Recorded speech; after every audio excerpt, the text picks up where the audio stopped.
Hi everyone, we're reviewing the urinary system in chapter 28 from your textbook. And you can see that we have our student learning outcomes written out in front of you on the slide. So let's get right into it. So a little bit about the structure and the function of the urinary system.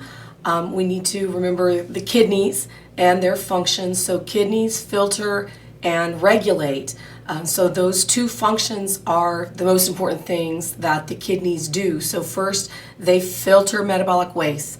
So they filter toxins, excess ions, water from the blood, and they excrete them as urine.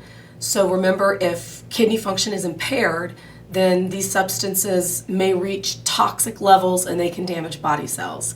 The kidney also works to regulate blood volume and blood pressure. So remember that the kidneys produce erythropoietin, and what erythropoietin does is that they make red blood cells. So that's important to remember about the kidneys. A little bit about the anatomy. The average kidney weighs about 5 ounces, and it's in the shape of a kidney bean, and the nephrons form urine. And so a nephron is just the basic structural and functional unit of the kidney. Each nephron consists of a Bowman's capsule, and the Bowman's capsule is just like a double-walled hollow capsule. And inside of that is a glomerulus, and that's just like a knotty ball of capillaries. And so the nephrons also contain filtering tubules and a collecting duct.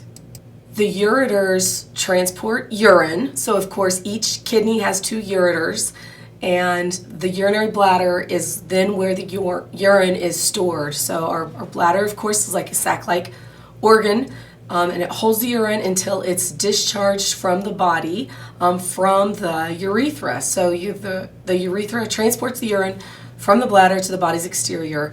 And remember that the mucous membrane of the urethra in both men and in women is continuous with the bladder and the ureters. So that means that infection in the urethra can really easily spread up through the bladder and up into the kidneys. Of course, it's more common with females because the urethra is a lot shorter, and that bacteria has a shorter distance to travel. So that's why UTIs are a little more common in females.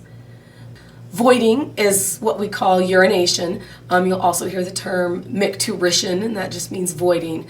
So voiding occurs when there's contraction of the detrusor muscle in the bladder, and that pushes stored urine through the internal urethral sphincter into the urethra. So that is what causes that conscious urge to void. However, that urge to void can be delayed, and that's by inhibiting the release of the external urethral sphincter. So urine isn't going to be released until that external urethral sphincter is relaxed. So at that time, when the person's ready to urinate, that external sphincter is relaxed, and then urine will flow from the urethra. At that time, then, if those detrusor muscles are contracted a little bit more, that'll force urine out, any remaining urine in the bladder. And then when the muscle is relaxed, then the bladder begins to fill up with urine again. A little bit about developmental considerations. So with infants, normal output for an infant is about 10 to 60 milligrams per kilogram. So it's based on how much they weigh. And it's normal for an infant to have about 8 to 10 wet diapers a day. And of course, they have no voluntary control over their muscles, so they're not able to control voiding. With children, toilet training, so the timing of toilet training can be really variable. It can be highly influenced by family and by culture. Generally, it's roughly around 18 through 36 months of age when to start toilet training. So keep in mind that sphincter muscle control, the anal sphincter muscle control doesn't develop until around 24 months. So anytime before that is probably not going to be too effective because they don't have developmental control of those muscles yet. Oftentimes toddlers will stay dry in the daytime before they can go without a diaper all night. So some problems that come up with this, enuresis, and that's a term that just means involuntary urination. and that's totally normal in children. Even in the early school years, it can be normal. So even, think about when a child is really intensely involved in a game or very distracted doing something, absorbed with something else, it's easy for them to forget and, just accidentally void. And then nocturnal enuresis is nighttime bedwetting. And nighttime bedwetting is still very normal. And with school children, it happens in about 15 to 25% of 5-year-old children. And even by the age of 12 years old, about 8% of boys and about 4% of girls still wet the bed. So that's important to remember for education to the parents to know that that's still within normal limits. With older adults, what's important to remember is that renal blood flow decreases with aging, and so the potential volume of the bladder decreases because remember with aging there's a loss of elasticity, so there's going to be loss of elasticity in the bladder wall. So older adults will need to urinate more frequently, especially during the night, and we call that nocturnal frequency. So loss of elasticity and muscle tone also decreases their ability of emptying the bladder completely. And so then retention of urine can happen. And when there's retention of urine, that increases the risk for bladder infections. Some factors that affect urinary elimination, there's several. Some can be personal. Some people have anxiety, or they may feel like they don't have enough time. They may not have a lot of privacy, or they feel like a loss of dignity. All those things can affect the ability to urinate.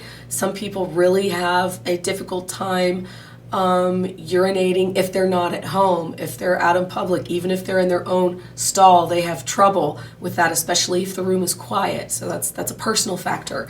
Sociocultural factors. This can be, a patient that will state only a person of their gender is allowed to help them with toilet assistance based on, the personal preferences or cultural beliefs or religious beliefs. And on that same thought, some patients will only want family members to help them instead of, the healthcare staff. So we have to take that into consideration. Something else that can affect urinary elimination is nutrition. So think about all the substances we drink that contain caffeine. So coffee, tea, cola, even chocolate has caffeine in it. So caffeine is a diuretic, and so a diuretic means that's going to increase urine production.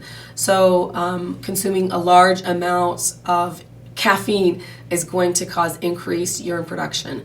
Also, consuming large amounts of alcohol impairs the release of antidiuretic hormone. And antidiuretic hormone means that there's going to be an increased production of urine. And then on the flip side, a diet high in salts causes water retention, and it also decreases urine production. More about factors affecting urinary elimination: hydration. So the kidneys can spare water when a person is dehydrated, such as when they're exercising very heavily or when fluid intake is inadequate. So the kidneys will spare water, and this causes the urine to be concentrated and low in volume. So medications, you'll need to know diuretics. So diuretics, and some people will just call them my water pills. So diuretics are used to treat blood pressure, fluid retention, help with edema, and that's all by increasing elimination of urine to get more fluid out of the body. So those are medications that affect the urinary system. So then on the contrast to that, there are many medications that can have a side effect of urinary retention. So they inhibit the free flow of urine because of an anticholinergic effect, for example. So an anticholinergic effect is a medication that's given to relieve bladder spasms, but then that can mean that the flow of urine is inhibited a little bit. Some other medications are nephrotoxic, which just means they're damaging to the kidneys. So things like some antibiotics, especially gentamicin, and then also a fungicide like amphotericin B, that's known for being nephrotoxic. Also, high doses or long-term use of aspirin and ibuprofen can be nephrotoxic. So you want to make sure you know that information about medications for your exam. Surgery and anesthesia also can affect the urinary tract. Anesthetic agents can decrease blood pressure and glomerular filtration, and so that decreases urine formation. And then spinal anesthesia decreases the patient's awareness of the need to void, so they don't have any sensation in their bladder and their legs, so that can lead to bladder distension. Pathological conditions that affect urinary elimination. So there are some disorders of the urinary system that can affect urinary elimination. So some of these things are infection or inflammation of the bladder, inflammation or infection of the ureters or the kidneys, renal calculi, and that's known as kidney stones. Tumors also can obstruct normal flow of urine. So in older men, hypertrophy, which just means excessive growth of the prostate glands, can affect the bladder, can interfere with the flow of urine from the bladder into the urethra, and that can be due to benign or cancerous lesions. Some cardiovascular and metabolic disorders also can decrease blood flow through the glomeruli, and then that can impact filtration and urine production. Any condition basically that affects the nervous system control of the urinary system organs is going to impair urinary elimination. So after a stroke or a spinal cord injury, for example, some patients may lose bladder control. Sometimes that will be permanent, sometimes that will be temporary. If it's temporary, that can be called transient incontinence, and that's just if they're going to be temporarily incontinent. They've had some kind of injury that means that they're not able to void voluntarily, but they're going to progress and heal, so it's just transient incontinence. Any immobility and impaired communication also can interfere with the ability to get to the bathroom in time, or to communicate the need that, hey, I got to go to the bathroom. So this can result in urination like at inappropriate times or inappropriate settings. And then also cognitive changes are some things that can alter the perception of the urge to void. There are some severe psychiatric conditions that will alter a person's perception so much that it can lead to incontinence. And of course, incontinence means involuntary loss of urine. Okay, so to assess urinary elimination, we're going to use data from nursing history, our physical exam, and then also diagnostic and lab reports. So we have blood studies, lab work that can be done to assess renal function. So some of those are blood urea nitrogen, BUN. You'll see that lab a lot in the clinical setting. And then also creatinine levels. So those are commonly measured, and they are used to assess renal function and hydration.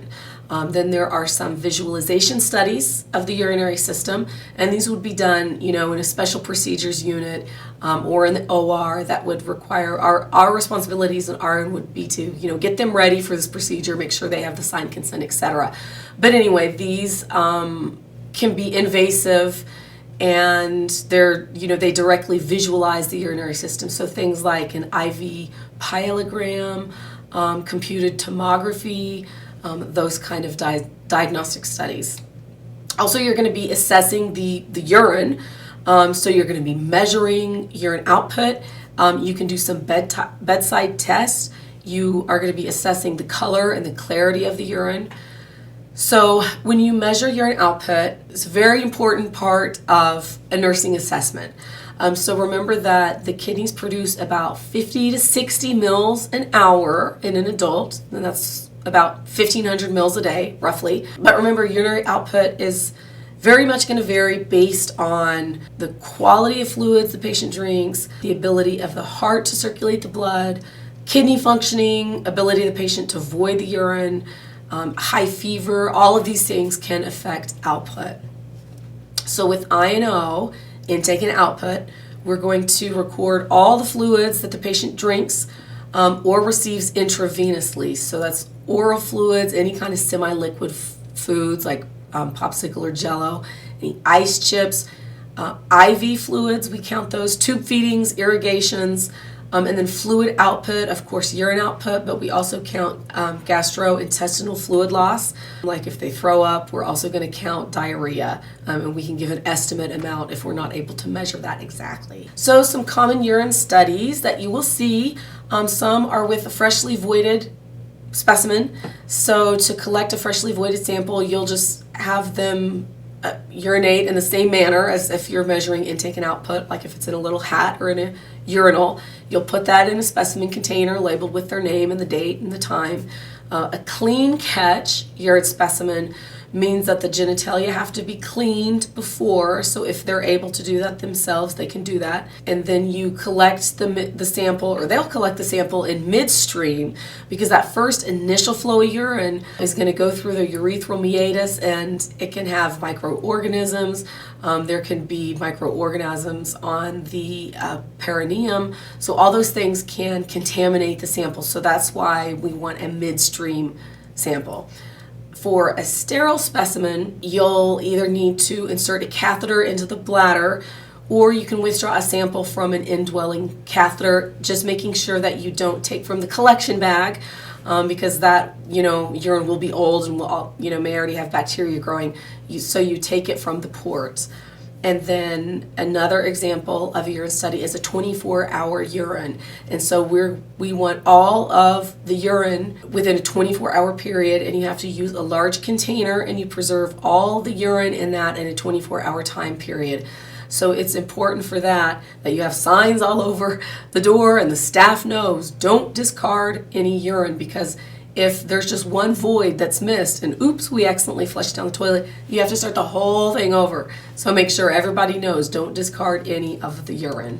So a urinalysis, and urinalysis is sometimes done right at the bedside.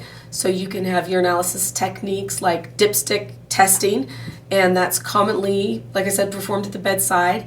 If it's a microscopic analysis, they can do a more detailed urinalysis in the lab.